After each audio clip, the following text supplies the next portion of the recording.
So from the church or Catholic Church ng Santo Tomas, Batangas,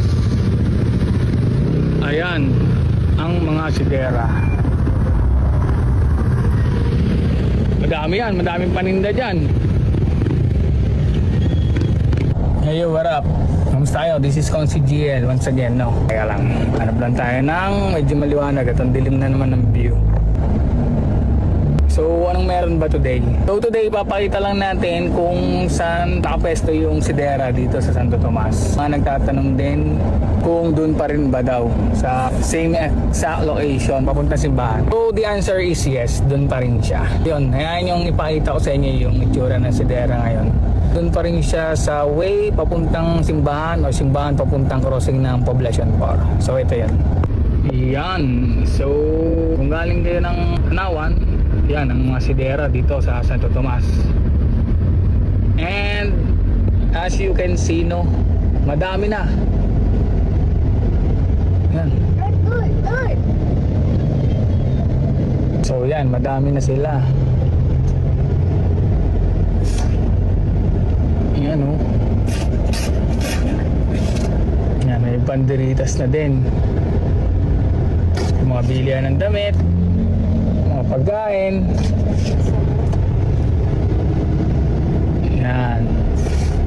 So ano yan, all the way na yan. Yan ang sidera ngayon dito sa may Santo Tomas. Okay. So yan, madami kayong mapagpipilian. Maganda rin siyang lakaran sa gabi. Yan.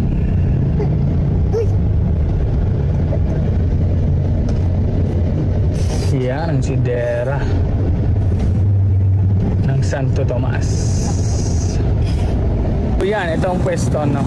Pakita ko sa inyo. Bali yan yung church ng Santo Tomas, no? Catholic Church ng Santo Tomas. Yan yung mga banderitas. And then all the way, makikita niyo yung mga sidera.